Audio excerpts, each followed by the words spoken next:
journalists Tim Turner and Michael Robinson coming to you on a Tuesday.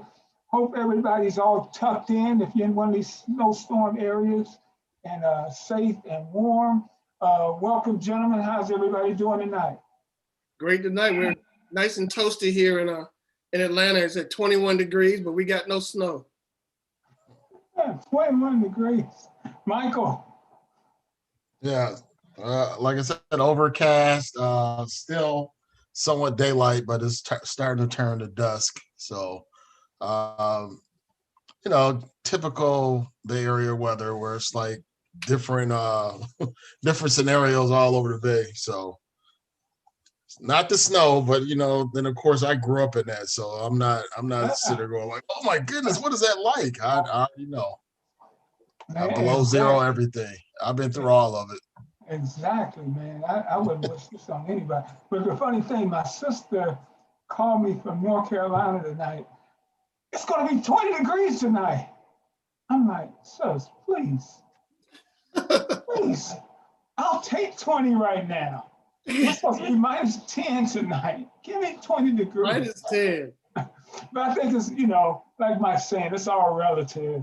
But I would definitely prefer being in warm weather rather than this cold weather. We want to welcome all our viewers in, and we're going to be joined shortly by former NBA and ABA All-Star Matt Calvin, who is one of the, he's been nominated to the Naismith Basketball Hall of Fame. Hopefully he will be inducted this year. But guys, I wanted to get to something before Matt joins us. Ryan Leaf, the former #2 pick in the NFL draft in 1998, I believe. I think Peyton went 1 and Ryan Leaf went 2. Right. And he went to San Diego. Did not have a successful NFL career at all. He spoke out today about the death of Vincent Jackson. And I thought what he had to say was interesting. And I'll just read the quote and I'll get you guys' thoughts on it. This is Leaf. I don't know what the F to do anymore, Leaf said, who was teammates with the late Junior Seau. My brothers continue to die and nobody is doing a GD thing about it. I talked to another brother who spent the weekend in a psych ward today. The NFL doesn't effing care. They'll write condolence letters and stuff like that. But if they were actually invested, they'd actually put some money behind the legends community and into mental health and the substance abuse side of it. Your thoughts, Mike? Well, here's the irony of it. When I was in Miami, my one and only trip down to Miami, it was 97, 98. I was down there for New Year's. And I happened to go over just on a whim, me and my buddy, just happened to go over on a whim over by the stadium. And we ended up in the game, national championship game, Tennessee versus Nebraska. So that's Peyton Manning's last game. All right. And Armand Green was on Nebraska. I didn't think about that back then. So then later on that evening, Charles Woodson is playing in the national championship game against Ryan Leaf and the crew.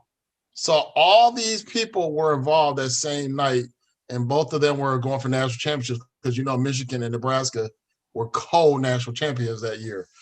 So people forget before Ryan Leaf had the meltdown that they were saying, hey, man, we don't know who should go first, either him or Peyton Manning. That's how good of a season career he had. Was it Washington State? So then think about it. Peyton and Charles Woodson are going into the Hall of Fame together. So all these degrees of separation going on here. So, but as for Leaf, I'm glad he has the awareness now, but before, of course, he had his battles with the media, and also other issues, anger issues. So he seems like he's in a different place now and kind of knows that he has some things that he can offer. And for him to sit out here now and say, look, we need to really look at, what's happening here. I mean, it could be mental health, it could be depression, all kind of things that in it for him to stand up and make a statement like that. I think that's cool. And it's almost like his life is coming back around full circle. Yeah, that's good stuff, Mike. Tim? Well, I'm thinking along the lines that I know I was one of the people who I was living in Tennessee at the time when Peyton was his career was ending, just ended it up at UT, and there was a big battle going back and forth who would be number one, and of course everybody thought Manning would be, and Leaf was secondary, and how Leaf began his NFL career, and where you see he is now, it's clearly evident by the outbursts that he had, the struggles that he had. It wasn't just he could not play at that level.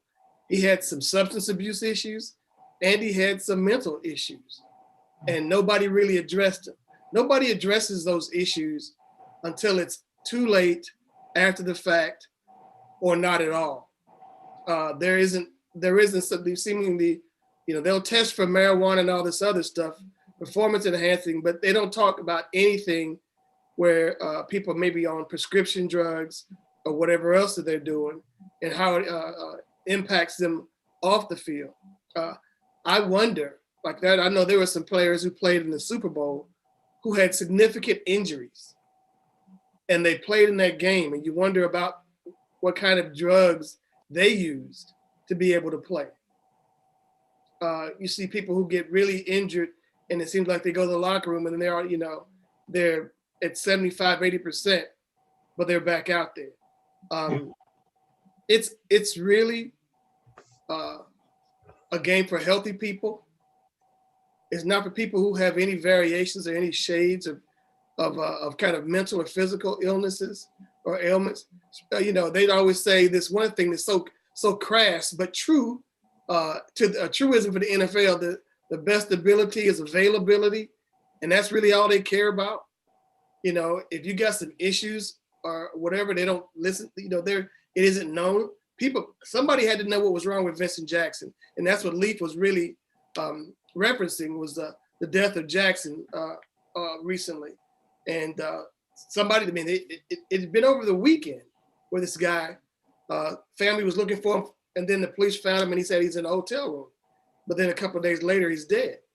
So something was up, and he wasn't getting the help that he needed. So Leaf was spot on. Yeah, absolutely, guys. No, go ahead, Mike. Go ahead. I was going to say, and the irony is his old team just won the Super Bowl. I wonder, was that a contributing factor that, I'm not playing. I used to be on that team. Now they won the Super Bowl. Is that something that may have come into play while he was, quote unquote, missing? Yeah, that was something I thought of too, Mike. And that's a good point right there. But about guys who think about the toll that the playing in the league does, whereas his teammate, Leaf's teammate, Junior Seau, and Dave Durson both shot themselves in the chest as opposed to shooting themselves in the head because they wanted their brains preserved for CTE studies. Right. That kind of stuff. Hey, guys, and you go back. I remember I covered the national football. I was a beat writer in the 90s, early part of the 90s. Guys would get hit, and I'm sure you heard coaches talk about that. Well, he got dinged up. He got his bell rung. Yeah, got his bell rung, got dinged, but he'll be okay. He'll be back in the right. game. They did not care about those issues at all. And then you fast forward and you think about the CTE situation that was going on. Dr. Bennett Amalu, they had the movie about him. Yeah, Will Smith, great. That is a great movie. I'm trying to think of the guy for the Steelers who opened the movie up. Webster, not Jim Otto, was it? What was it? Mike Webster? No, Mike Webster was the center who. It was Mike Webster. That's what it was. It was the Mike Webster's deal.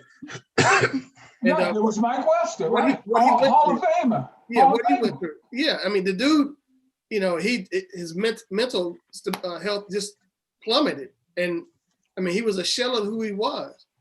And the league is a multi-billion-dollar money hand over fist league, doling out you know, pennies like their manhole covers for former players, for people who are, you know, these guys who've given up their bodies to make these guys millions. I don't know what's going on. I mean, this is not to say anything about the Cowboys, but I'm thinking about when Jerry Jones bought the Cowboys 30 years ago, what it was worth. I mean, he bought it for a couple of $1 million. I mean, several $1 million, and it is now a multi-billion-dollar franchise. And all those cats are making money, and they can afford to help these guys who are struggling. Yeah, and you got guys out there. I'm not a big Mike Dicker fan, but Mike Dicker has been active in working with veteran players who have been down and out. Here in Detroit, Eric Hipple, former Lions quarterback, has been active. So you got guys addressing it. But like Ryan Leaf was saying, I mean, the NFL, you got so much money. Why would you not address this issue? Do you not want us to know that it's not real? Do you want us to just look over? We see the issues. They continuously pop up, Mike. Well, not only that, and then you're too busy worried about your PR. Worry about your PR by saying that, well, what that Kaepernick guy is doing is just horrible to the NFL. You know, so you spend all your time and effort on that instead of worry about your veterans that actually paved the way for these guys. Instead, you sitting there worried about the MAGA people that are find any kind of way to be upset about somebody doing something that would be deemed looking out for the lesser man or the person protecting that's the shield. They're going to protect the shield. Protecting the shield, but this whole outrage over kneeling and protesting and all that stuff. I mean, and then trying to twist it around. Well, it's about the military. So you got more effort in protecting the imagery of the military, who basically bought their way into the NFL with all the infomercials that they throw out there, and then all the other segment of fans where you're not looking at the entire fan base. It's just like it's one segment, you know, the Trumpites and all them. Remember, Trump was like dictating everything. Got the Big Ten to restart. Basically scared every owner to not even look at cap. So it's just the priorities of them is definitely not in the right place when you don't look out for your veterans, people that once again paved the way. It's almost like gone and forgotten. Yeah. Well, I was just thinking along the lines that they have the wherewithal to do what they need to do. They have, and everybody has seen these different instances of what has happened in the league, and for them to not do this is just cruel, and it's inhumane. And you think about how these contracts are written; they're not guaranteed for the most part. They can cut a cat. I mean, in a heartbeat. You know, they can do what they want to, but if the player steps up and says anything relative to these issues, he gets blackballed as a bad person.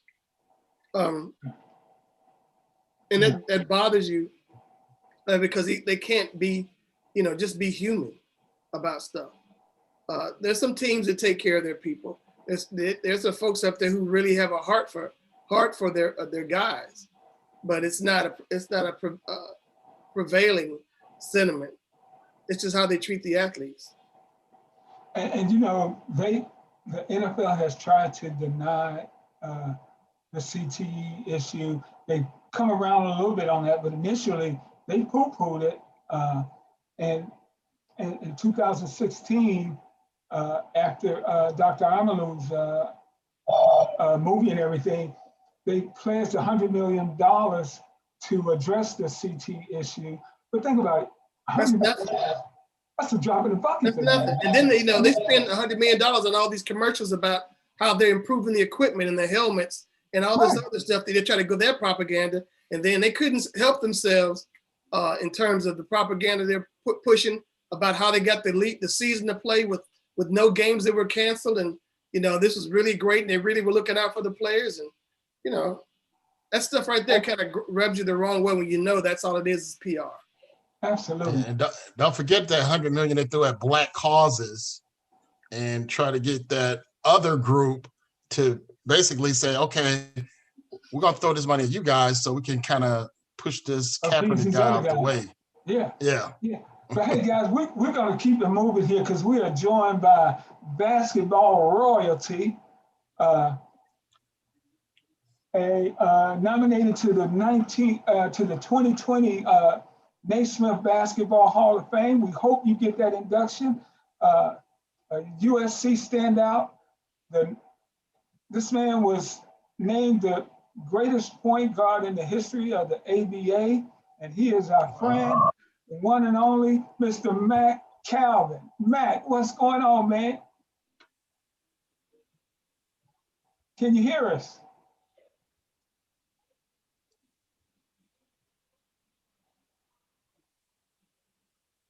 Are you there, Mac? Can you hear us, Matt? Yeah, I don't see. I'm gonna call him. I see him. Yeah, no mute going on.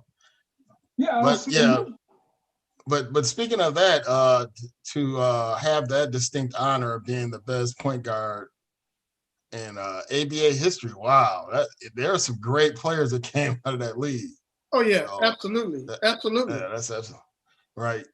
You guys keep it going. I'm gonna hit Matt. And the thing about it is that, you think about, Hey, Matt. a lot of us, we were young at that time. Well, I'm not going to speak for Ricky, but I remember when that merger happened. Yeah. And I remember just saying like, wow, Dr. J, of course, Ice and all those guys. So I knew about them. I can't sit here and say I watched some ABA games, but I remember with that merger, just how exciting it was. And then to have all those guys pretty much take over the NBA. They were like half of the All-Stars in the All-Star game. All and right. the ironic thing about it is that MVP of that first one, Dr. J in Milwaukee, the team that actually drafted him in 1972. So that right there, I was like, wow. And of course, once I found out the Bucks had drafted him, I said, man, I could just imagine him, Oscar, and Kareem playing together. Would have been the most amazing thing ever. Well, I was looking at the league and how it was. Sure. Matt, can you hear us? You there, Matt? I guess he's still not being able to hear it because we can see him. I was looking at those. I started watching the ball because I looked the names of those teams, and then the red, white, and blue ball, and they had the 3-point shot. Oh man, that I was a big Dan Issel fan before he became to the NBA. I watched the Nuggets. I watched David Thompson. I watched the Nuggets were my favorite ABA team. Behind Kentucky, for some reason, I guess I lived in the South. We saw a lot of Colonel games. I think the Memphis Cougars and the Colonels were played a lot. Those are the teams that are down this way. The Carolina, that wasn't the Panthers. I'm trying to think of Carolina Cougars. Cougars, yeah, the Carolina Cougars. So, I was really loving to watch those things, and I saw somebody that looked like me, and only height, stature, only Louis Dampier. I was a big fan of the league in a big way, but I didn't think they were going to be anything coming into the NBA. I thought for sure that the players were going to not be at the same caliber, but they just blew that out the water first season. I mean, these guys are great. No, but once again, spearheaded by Dr. J, it just automatically showed that this league is for real. When he came in, and you had George McGinnis was already there. I was gonna say everybody had stars. McGinnis was with Indiana. Gervin was in San Antonio. Yeah. Right, but by the time Doc got to the league, when they did the merger, McGinnis was traded to the Sixers. That team was loaded. So that's why a lot of people were watching that championship against the Blazers. Of color, of course. Everybody's going for the Sixers. They were up 2-0, and then Portland came all the way back and won 4 in a row. There was a lot of people that were mad that championship series. Matt, can you hear us?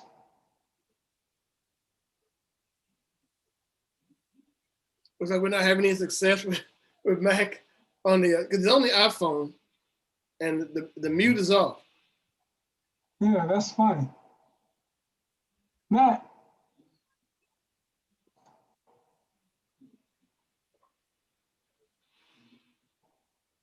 We're trying to get They're trying to get, I mean, his story is a great story along that line. absolutely. You know, Well, let's check in with some of our viewers while we're trying to get Max set up here. My homegirl Carla Reed Winfrey from Seattle is checking in. What's up, Q? How you doing? Ralph Riddle. I knew Ralph Simpson while at MSU before he went to Denver, the second player behind Spencer Haywood to go hardship. I was an incident. What? There's a debate with that because some people think it was Jim Jones. My homeboy, they said Jim Jones was second. Say something, Matt. Matt, can you hear us? Supporting the USC.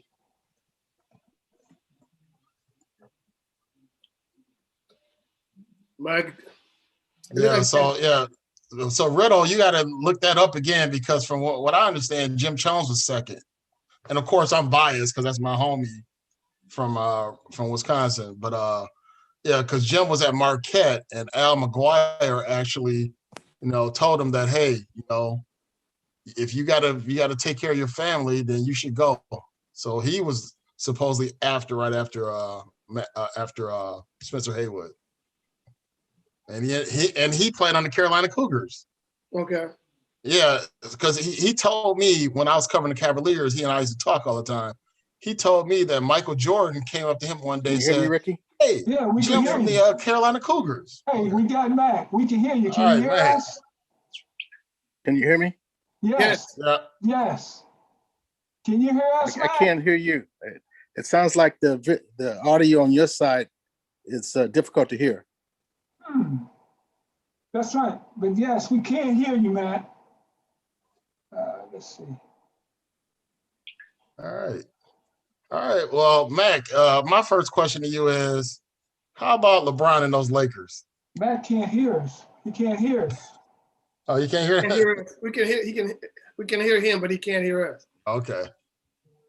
Let me see here.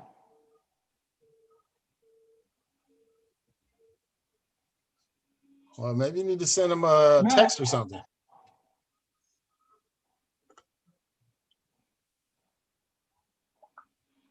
I don't think I had this happen. Let's mute. Okay. What we can do though is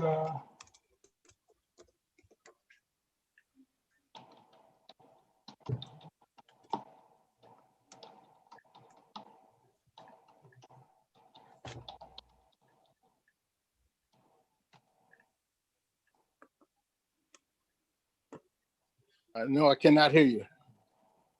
okay. Well, here's how we would do this. You ask the question, I'll text it to Mac and Mac can answer.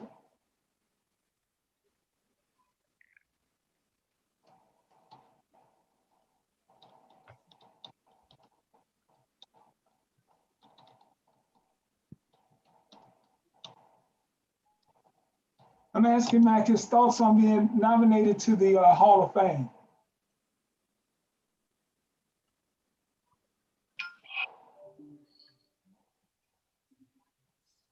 Oh, shoot.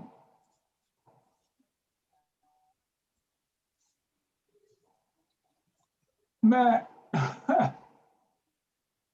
You want to go to the telephone audio, Ricky? Yeah, do that.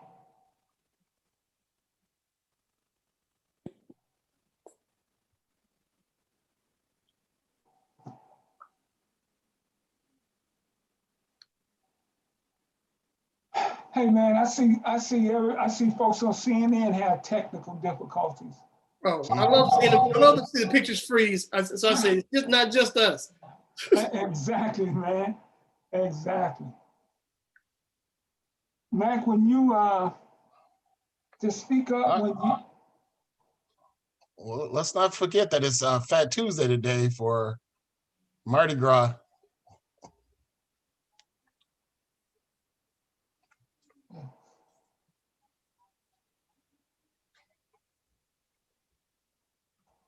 And I also had a chance to We talk to appreciate our Phil. viewers. Hold on, Mike. Let me just, I really appreciate our viewers hanging in there until we get this straightened out. I'm sorry, Mike. Go ahead.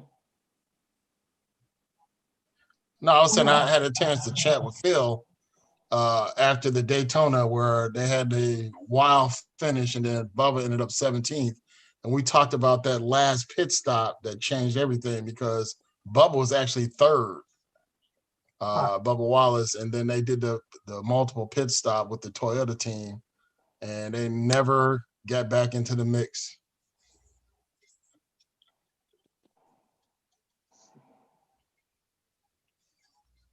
Yeah, I was just like, I was watching it before the thunderstorms.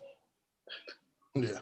Now Oh yeah, that ended like after midnight for you guys on the East Coast. Yeah. I wasn't trying to watch the end of the race then. Yeah, it was only 9 something here, so it wasn't that bad.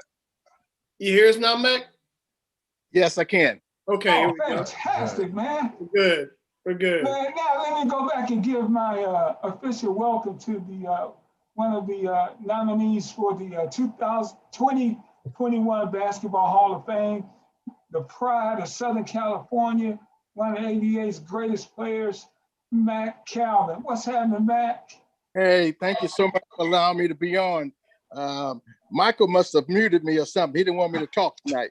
No, I want you to talk. I want you to respond to LeBron and the Lakers winning a championship like I told you they were going to do. And you and all these other people had the Clippers. So I've been wanting to hear your response to that.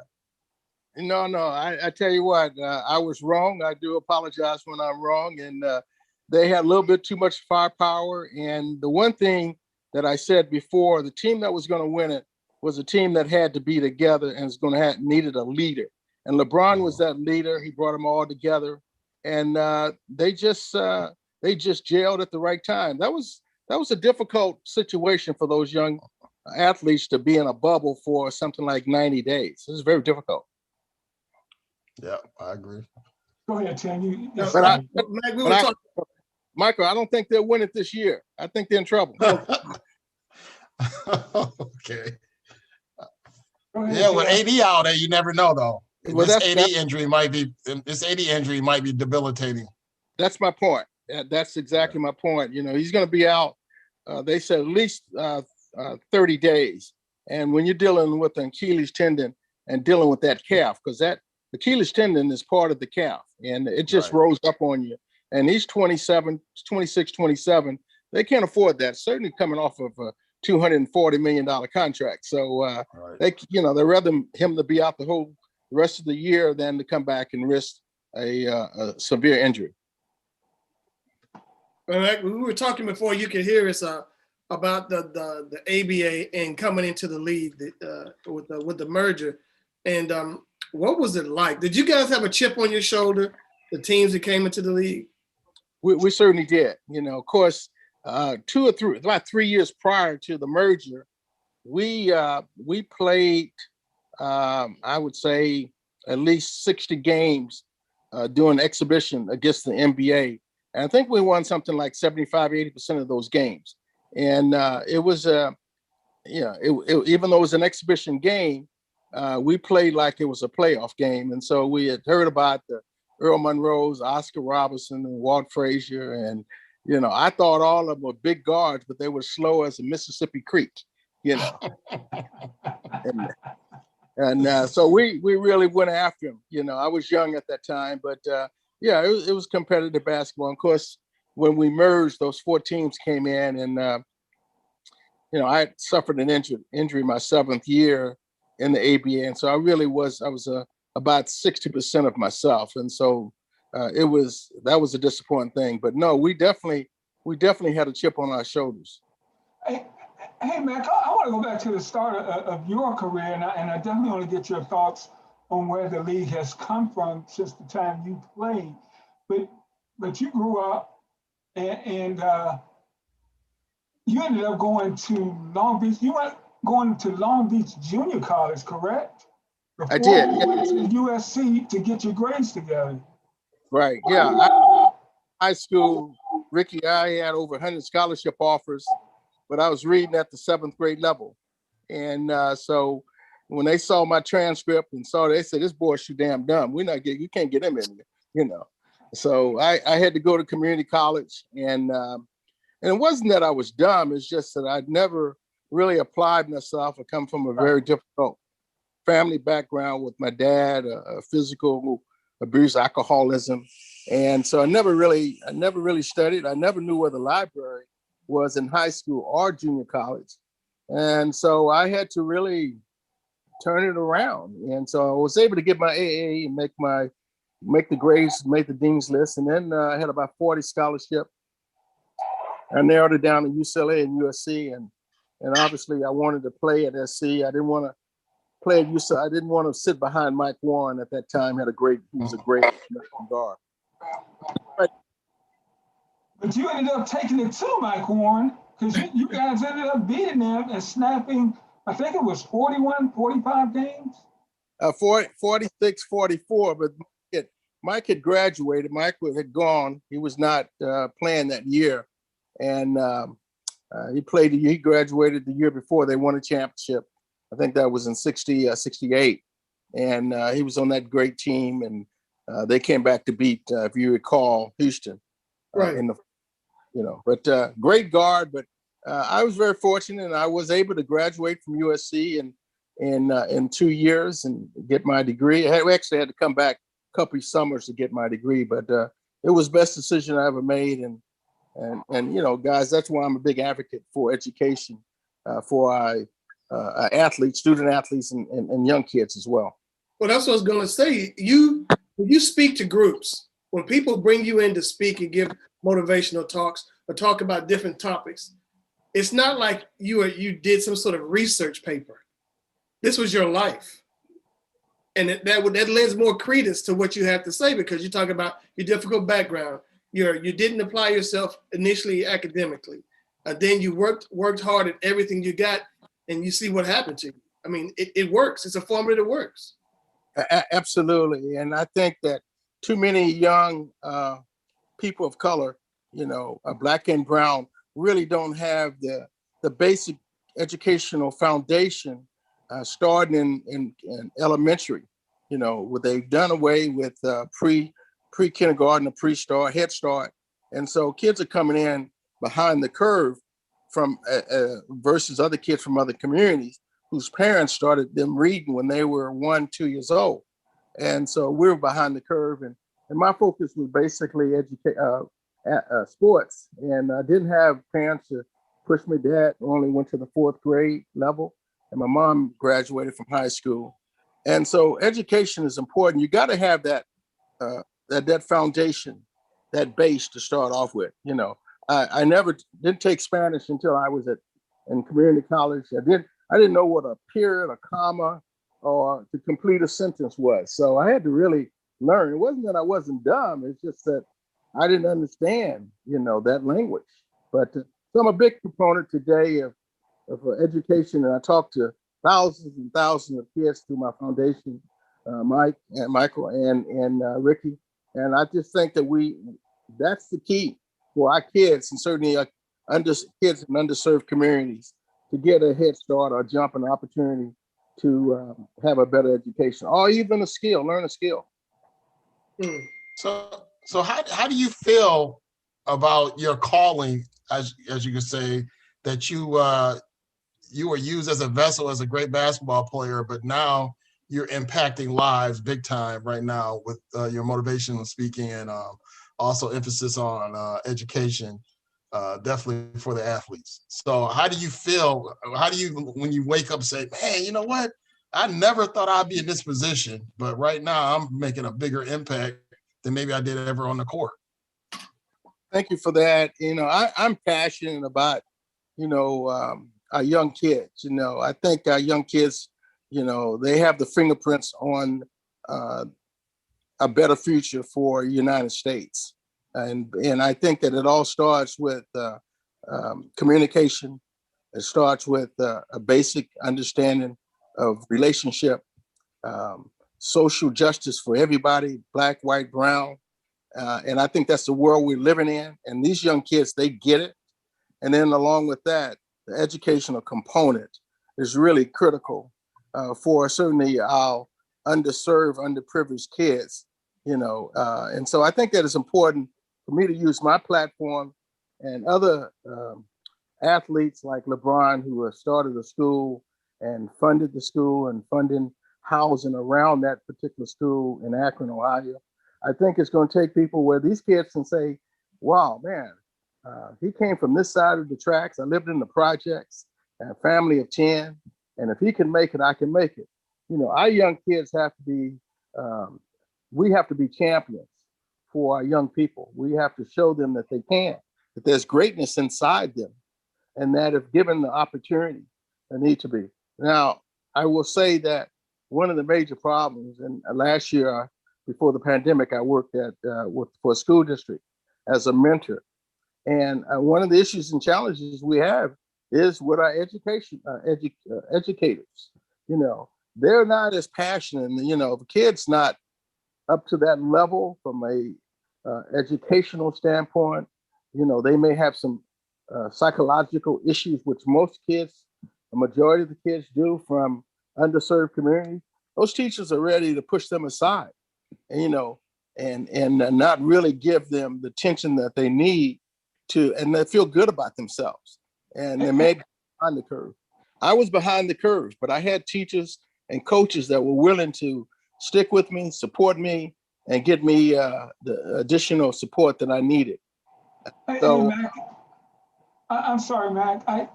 It's funny you mentioned that. Before you came on, we were talking about mental health issues in the National Football League.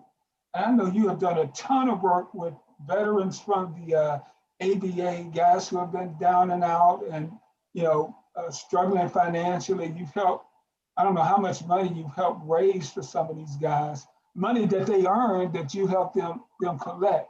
Could you speak to that your work with the veterans? Yeah, only ABA players, but NBA players. But with the NBA Retired Players Association, we obviously have a platform to work with retired players. And let me just throw this number out. 78% of professional athletes, not just basketball players, are financially bankrupt and broke by 3 years after they retired from their sport. That's a fact. And so basically what we try to do is get them involved in going back to school, getting a degree, or engaged in some type of learning some kind of skill. And so that's what we've tried to do. That's what I continue to try to do, working at USC with student athletes in a program called ACT, which is Athletes Career Transition. And so athletes must be able to transition to a sport. Now, these guys are making so much money today, and they can hold on to 30, 40% of that money, they'll be okay. But you still got to live. And so what happens, depression sets in, when you don't have the money, you don't have the cars, you don't have the things you used to have. Mental depression sets in, anxiety and depression. And so these guys need, a great deal of support. And through Dr. Parham, who is the director for the NBA Mental Health, they're dealing with a lot of issues. And let's just keep it close to home. Most recently was Kyrie Irving, who decided that he didn't want to play anymore for about 3 weeks. And even though the team knew, everyone else knew, but he was suffering the depression and mental, stress, mental health issues. And so was away from the team for that 3-week period. It happens all the time. Look at this young kid, Vincent Jackson, 38, just a couple of days ago, took his life. Was retired. He's 38 years old, just retired 3 years ago from the Tampa Bay, committed suicide. Was at a hotel for 30 days by himself. And so depression and mental health is certainly a big issue with athletes, and even with people today dealing with this pandemic. We've got to be able, these kids and individuals got to be able to communicate, talk to someone, because depression, you set aside, anxiety, you set aside, you don't want to talk with anyone. You can't even function on a daily basis. So that happens to the young kids today, as well as student athletes. and certainly professional athletes. So it's a big challenge today, guys.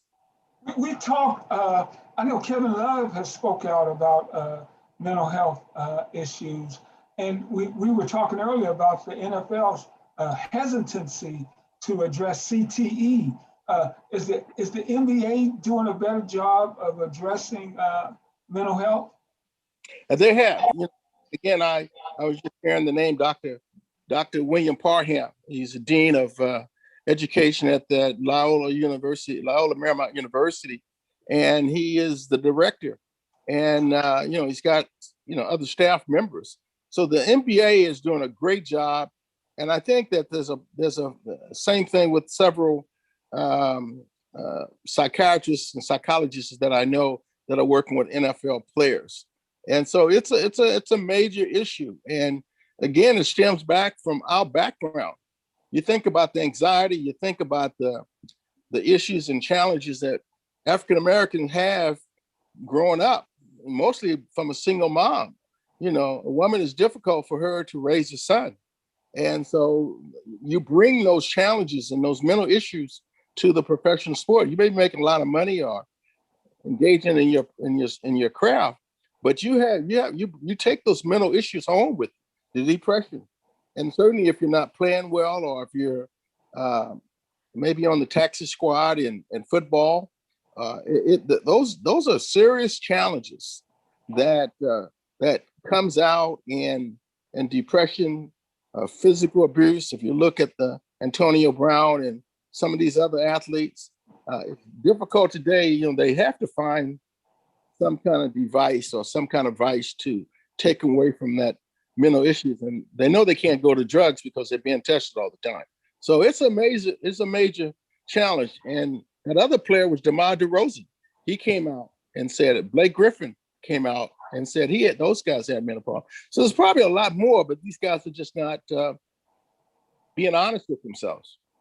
Do people look at players who come forward for help as soft, and somehow they're damaged goods? Because I'm thinking, you mentioned Blake Griffin. I understand the Pistons have him on the trading block. Now, will somebody look at that and say, okay, he comes with some sort of baggage?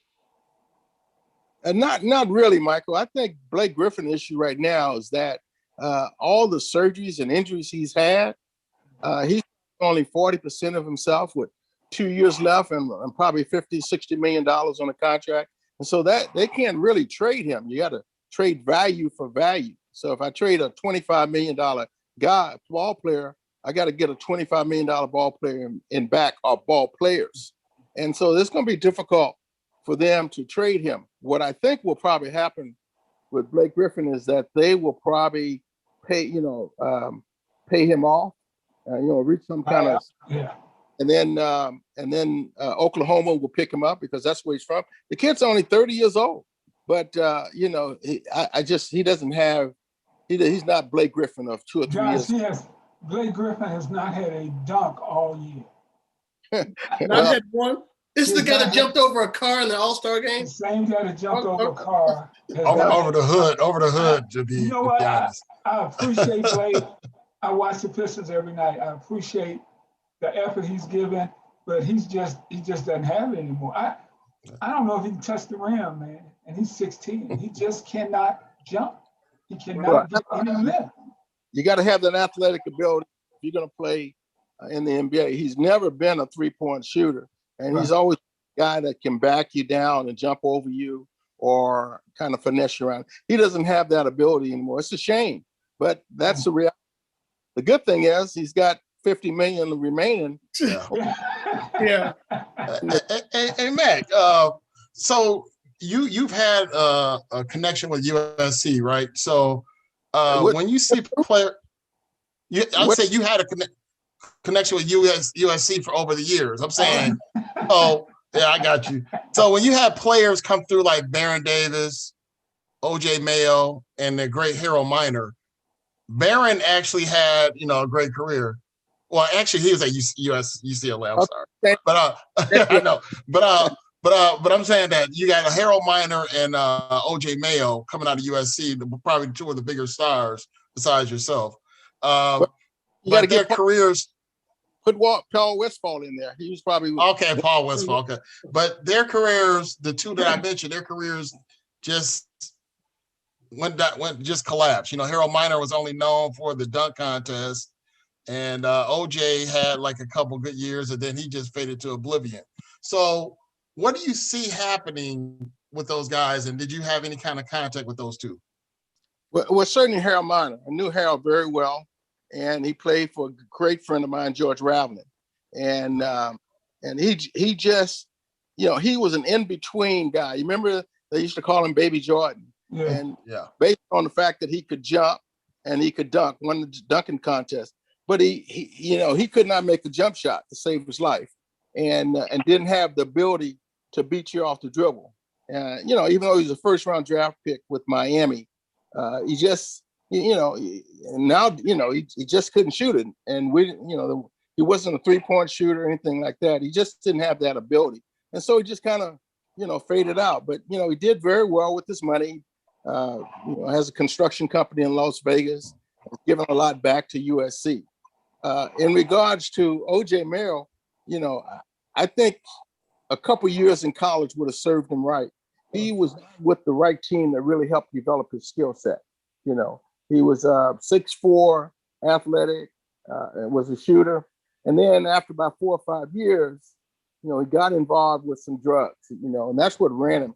He was the first player in a long time that was banned from the NBA because of drugs, and he's still banned from the NBA. So that is one of the problems with him. Baron Davis is another guy, later on had a lot of injuries. You know, very athletic, you know, but he played 9-10 years, I think, in the league, and has done very well, I understand, with his money. But, you know, to go to sustain greatness, man, you got to bring it every year. And part of that is staying healthy. And I think that's been the key for a lot of these great players. Another player you want to look at right now is Russell Westbrook. I mean, it's even though he's getting triple doubles, man, he's only about 60% of himself because of his injuries. It's really sad to look at him play. Wow. Now you mentioned all those cats, and Russ is in the league now. What do you think of today's NBA? What was that question again, Mike? What I think about? That's Tim. That's Tim. That's Tim. That's all right. What do you think of today's NBA? Well, you know, I think, my honest personal opinion, I think the NBA is watered down. I think you only have about 6 or 7 teams. I honestly don't like the way the style of play. You know, even though I come from the ABA and NBA adopted the 3-point shot from us, I just think that, you know, guys, you know, are giving up 2-point shot to throw it out to somebody that's going to shoot a 3-pointer and shoot only 34, 35%. You know, that style doesn't make any sense, you know, and so I think that's difficult. You know, you look at a guy like Zion Williamson, you know, he knows he can't shoot a 3. So what does he tax the basket? It's still points, you know. So I just think that the system is kind of is different. You have 3, 4 great teams, super teams with Milwaukee, Brooklyn, Lakers. I would probably throw Philadelphia and Utah in that mix, and that's it. It's 30 teams. That's it. You know, so the style of play and overall chemistry, culture in the NBA today, I think it's not there. And then they're talking about a merger in a couple of years. The reason for a merger is to bring in another, you know, $4 million per franchise, $4 billion per franchise. And, you know, so I don't like the style of play. Let's just put it in the NBA today. It's just not exciting. Two things. Okay, now what? Well, go ahead, Mike. Go ahead. Okay, what about when you see something like Kevin Garnett making a comment that these guys from 20 years ago couldn't play in this league, basically trying to give more props to the modern players, that they're better, stronger, faster, and all that whole narrative, but saying guys 20 years ago wouldn't ever be able to play in this league right now. I didn't hear that comment, but I totally disagree with him. You know, I totally disagree with him. You know, the game 20 years ago, or even 15 years ago, were based on fundamentals You played hard. It was a more physical game. We had a lot difficult. You flew commercial. Well, some of them flew commercials, and others had their own private jets, private planes. But you played back to back, and you stayed in the city for 2 days versus flying in one day and leaving that same night. The game, from that perspective, is much easier. But in terms of looking at players, 15, 20 years ago, you had 5 or 6 really good ball players and maybe one great superstar on a team. Nowadays, you only have 1 or 2 great players on the team. So and that's the reason why they have the G League, so they can help develop these young kids coming in. A kid at 18, 19 years old, it's difficult for him to play against a ball player that's 25, 27 years old that's been in the league 5 years. There's no comparison. Yeah, you mentioned about. I'm sorry. Let me get everybody caught up, Tim. You're watching The African American Athlete. I'm Ricky Hampton, along with fellow journalists Tim Turner and Michael Robinson. We're joined by former NBA and ABA great Matt Calvin. Go ahead, Tim. No, you mentioned Harold Miner. I instantly thought of somebody who could not shoot. And so that's what I was saying in terms of you saying passing up the 2 for the 3. There's nobody that can shoot jump shots anymore. Absolutely.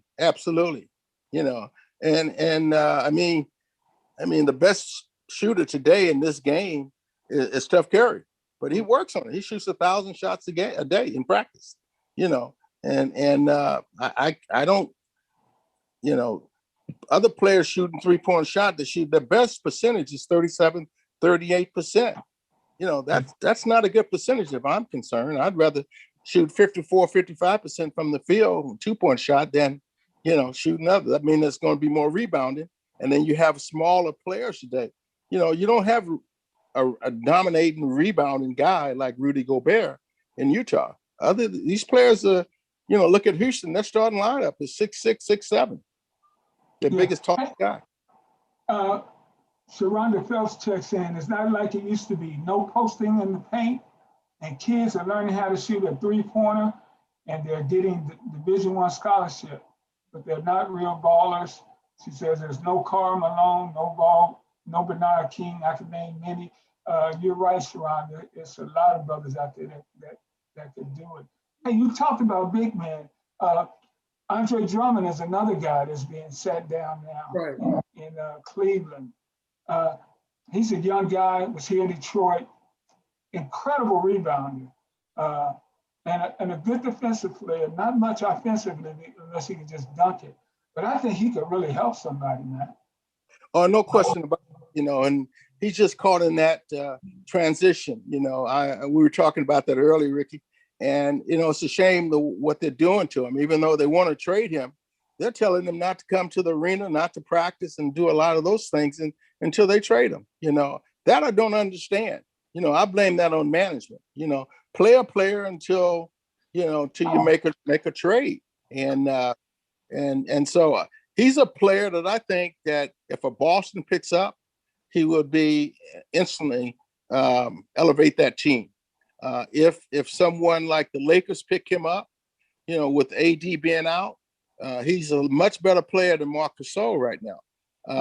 So there are 4 or 5 of those major contending teams that he could play against, like Philadelphia. He can go against the kid Embiid and would hold his own.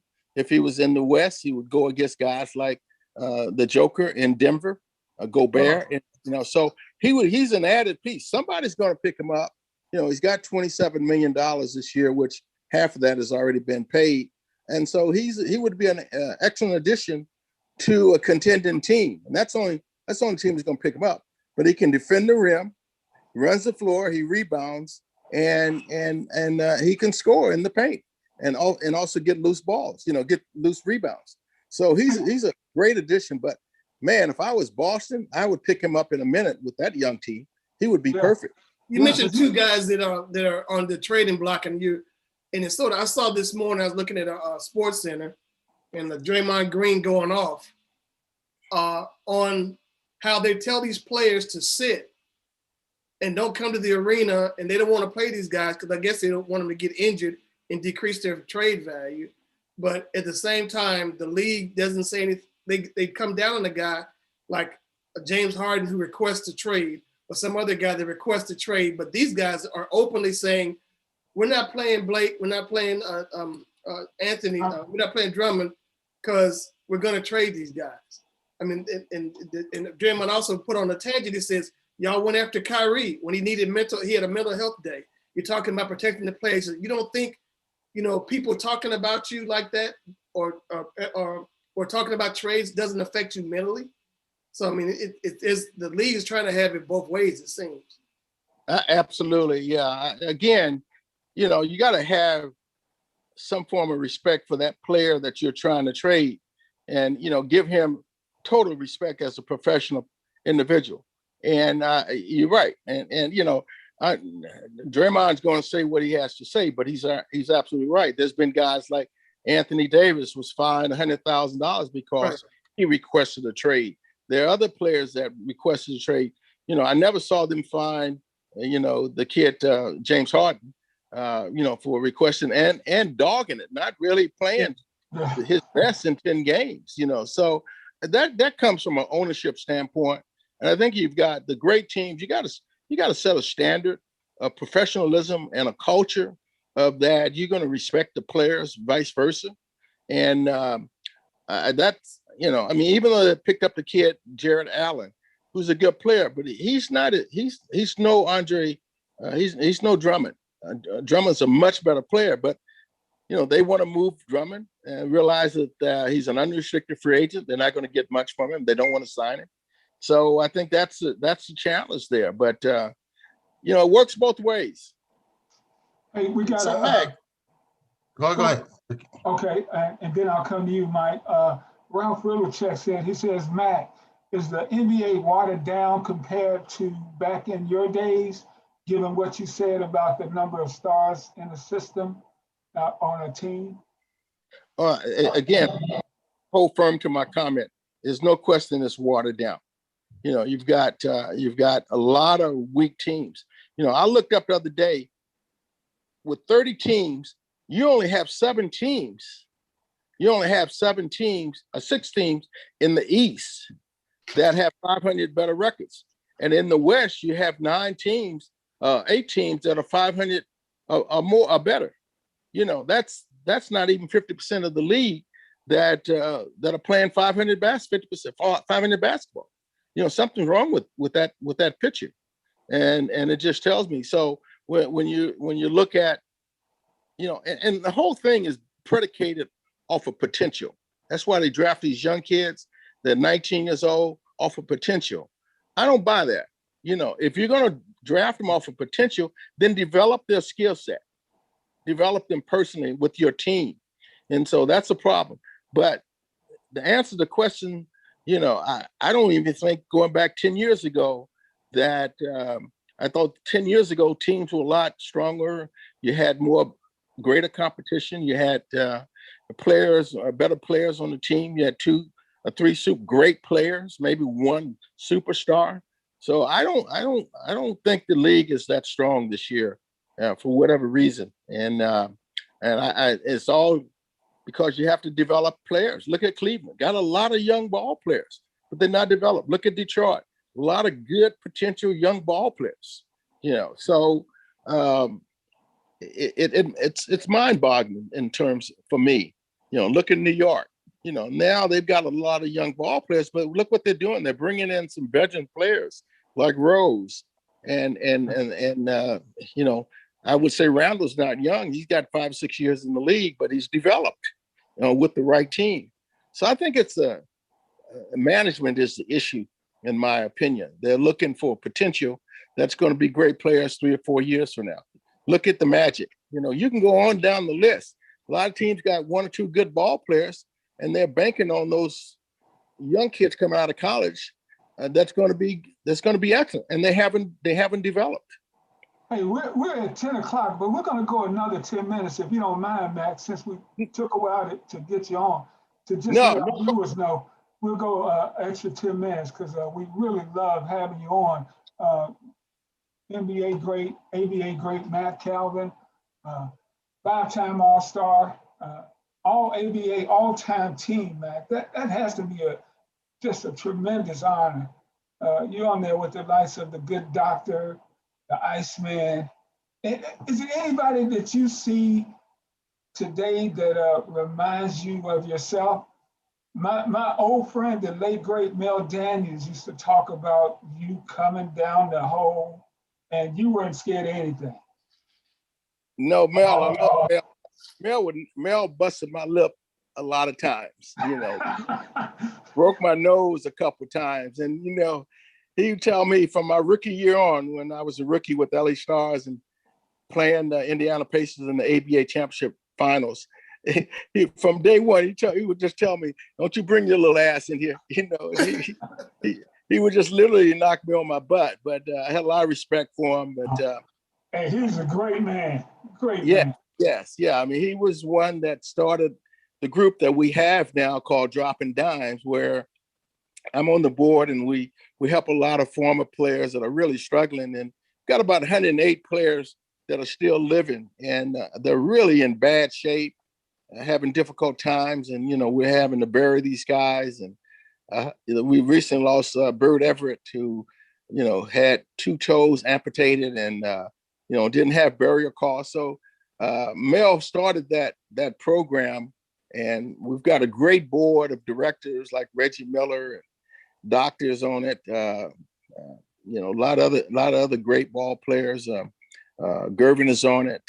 Bob Costas is on it, and so yeah. Mel Daniels was not only a great ball player, but he was someone that had empathy and really supported other players. Well, you're talking about getting your nose busted and your lips split.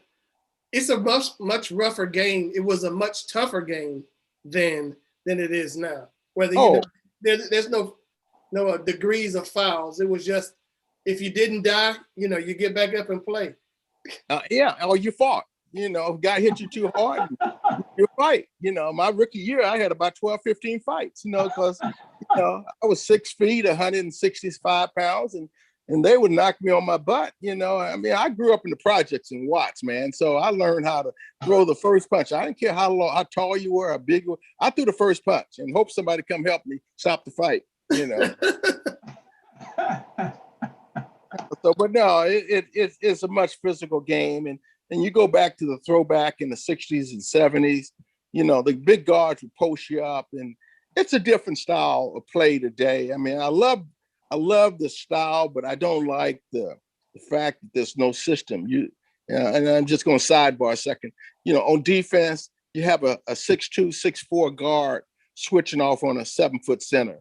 Everybody switches. The NBA has not changed. It's a copycat league, and it's the same today. That it was 10, 12 years ago. It's a copycat league. So but to answer your question, no, it was much more physical.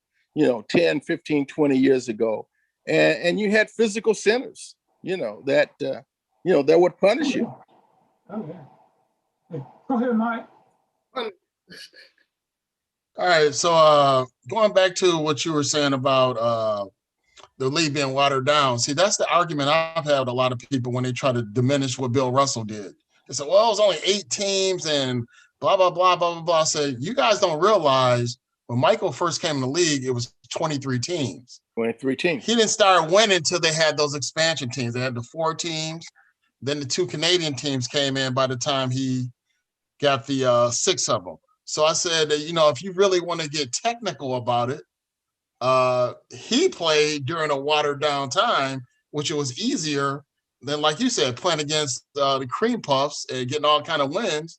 And then instead of Bill Russell and going against, star players multiple times. So I agree with you on that one.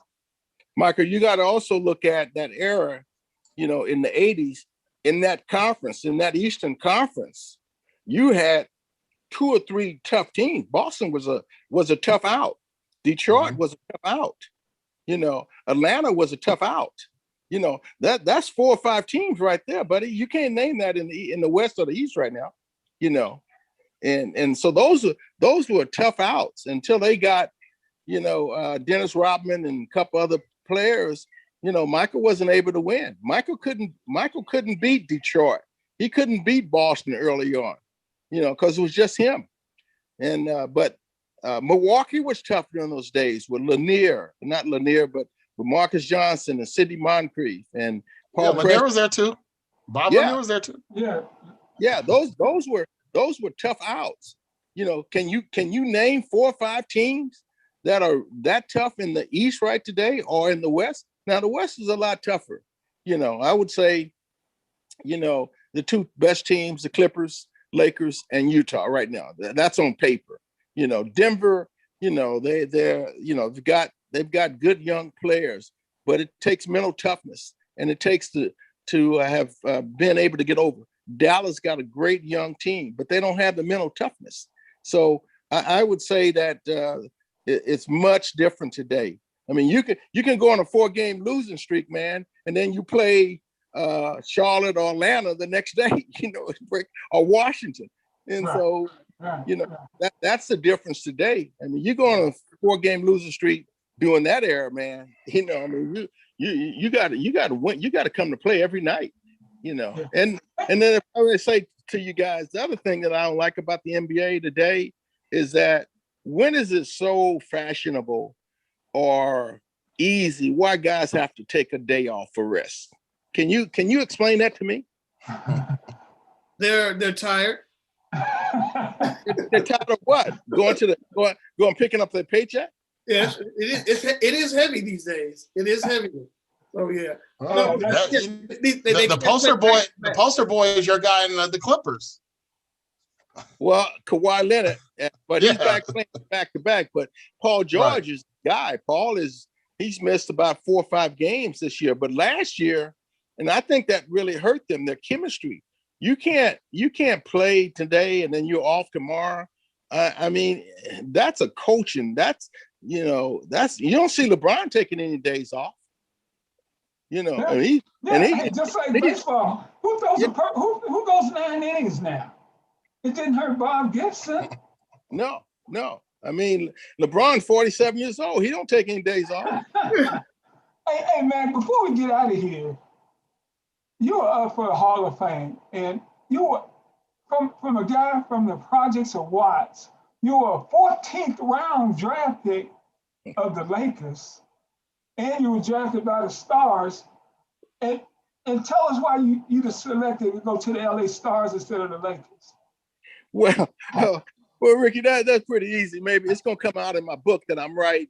But to be honest with you, both teams drafted me because I was a local product from USC, and the Lakers drafted me because Bill Sharman was the coach, Pete Newell was general manager, and he was good friends with my head coach Bob Boyd at USC. So they drafted me on the 14th round. It was a courtesy. And then the Stars drafted me on the 7th round, and I was blessed and fortunate because Jim Hardy was the general manager. He was an old USC guy, quarterback, and Bill Sharman was the head coach, and I was a local product. And so they didn't think that I was going to make the team. And so the Lakers offered me a free signed Jerry West autographed T-shirt and a bus trip to Loyola Marymount to tryout camp. And that's the truth. That's honest. And then the LA Stars offered me a $2,500 signing bonus and $12,000 a year contract. So if the $2,500, man, I didn't even have a car out of SC, so I bought me a little Volkswagen. So I signed, and then I negotiated my own contract. I said, well, if I make the team, will you give me a $3,000 raise? Which they did. They did that after about 1 month because I ended up being the leading scorer on the team and led them to the finals. And so that was a no-brainer, man. I mean, I didn't go to UCLA. I went to USC. So. That's gonna get you in trouble. And so, and then the great thing that happened, guys, I'll tell this, is that Willie Wise was on my team as well. and who's another great ABA player. Oh my gosh! Yes. And so we won 23 out of our last 26 ball games just to make the playoff. One game ahead of New Orleans, and then I one of my best game in the playoffs was 48 points and I think it was 15 assists. Against Indiana. And there was another game I had 44 and 10, and so those are some great times. As a rookie. Yeah, as a rookie, yeah. There's no rookie that ever had those kind of numbers. You can look it up, and so the best thing that happened for me, and I'll say this, was that Bill Daniels bought the team. He was a TV cable guy, and he bought the team, moved it to Utah. The general manager was Vince Morella, who played in the NBA for the New York Knicks. He was the general manager, and they moved it to Utah. He didn't think that I could play in the NBA because there was talk of a merger way back in 70, 71. And he was from the NBA, and little guards couldn't make it. And so he traded me to Miami for a guy named Donnie Freeman, who was another all-pro, all-star guy. And it was the best thing happened because that year I led the league in scoring at 27.5 points a game. And the great thing too was the general manager was Dennis Murphy, who started the ABA, and he was from USC. So the big guy, God had his hands in all this, my draft and opportunities. And bottom line, guys, I just got an opportunity, and it was just a blessing. And during training camp, every day, man, we went twice a day. After practice on that evening, I would run home because I was a gym rat, man, and I would stick around and shoot after. But during training camp, man, I ran out of gym because I didn't want Sharman to find me, and so he could cut me. So Mac, finishing up with the Hall of Fame, you as an ex-player, how do you guys feel with all the politics that go into it? When you got some of these guys that just got in, it's mostly on popularity. You got 3 guys that average over 20 points a game, number 1 pick, 2 of them won championships, and neither one is in the Hall of Fame. That would be Chris Webber, Glenn Robinson, Mark Aguirre. Well, yes, politics has a lot to do with it. For me personally, there's never really been a strong interest from NBA executive. I'm not going to mention any names, but they had an ABA committee that voted ABA guys in. And I was voted the top point guard in the ABA with the highest votes. The other guy, point guard was Louis Dampier, and Charlie Scott only played 1 year, but yet he's in the Hall of Fame. And maybe a lot of that stems from he played in North Carolina, was, first African-American. So, but there's no question that I should have been voted in at some point. And hopefully this year or next year I'll get in, but I'm not going to politic to get in. Hopefully some of my old ABA former all-star guys that are in will go to bat and vouch for me. Now, in regards to those 3 players that you mentioned, the one guy that, in my opinion, definitely should be in is Chris Webber. Okay.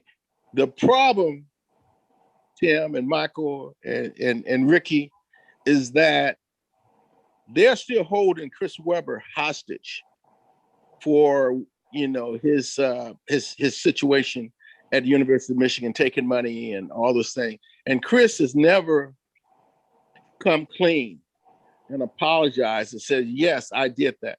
And so they're holding them hostage. I don't know who on the committees are holding them. The same thing they did with Lefty Driesell when they thought Lefty Driesell was responsible for the death of Len Bias, that he knew about Len Bias doing drugs, taking drugs. But Lefty Driesell never knew anything about that. And so they held Lefty hostage for a long time. He finally got in a couple of years ago. So I think it's the same scenario with Chris Webber. Chris needs to come clean and say, you know what? I was 18, 19 years old. I took money. I mean, the one guy that gave those guys money, he went to prison, and ended up dying. But he get more. Yeah, I mean, he went to prison and gave those guys money. The kid that's coaching there now, he came. Yes, he came clean and said, because all those guys they distanced themselves away from the University of Michigan. Jalen Rose, he said it, and Jalen said, we got money. And Jalen has come back and said, you know what? We were wrong. We took the money. We were out, young kid from the ghetto. We took the money, had somebody help us, and they admitted it. And they're back in good graces with the University of Michigan. But Chris Webber's not. And so they're holding him hostage. It's not about the timeout or anything. It's about he is not coming clean to say that, yeah, I took the money. It's like Pete Rose. He's not going to come clean and say, I bet on baseball. And you get older, man, just say, I made a mistake. I'm sorry. And people will forgive you. But Chris Webber won, and it's the same. You can go on. And, Kevin Johnson, it's been alleged his, sexual and improprieties with young kids with the school. Tell me Kevin Johnson shouldn't be in the Hall of Fame. Yeah, so that's a lot. And I think Glenn Robinson and Mark Aguirre should be there too. But we got to get out of here, Matt. You got to come back. No question, those two guys should. I mean, they great college players, great pro players. But if you don't have somebody, I mean, those I don't think Glenn Robinson is even on the list. I think Mark Aguirre is. But guys, I always enjoy being on your show, man. Time just runs by so quickly. Hey, brother, we're gonna get you back, Matt, for sure. And we got so many questions and comments that we didn't get a chance to get to. So we got to get you back so you can answer some of these questions from our viewers. But I would be honored. Thank you so much, you guys. You stay safe, stay healthy, man, and God bless. Continue to bless all of you. All right. All right, for Tim Turner, for Michael Robinson, this is Ricky Hampton, and for Matt Cowler, we'll see you next week on the African American Athlete Live Stream. God bless everybody. Good night.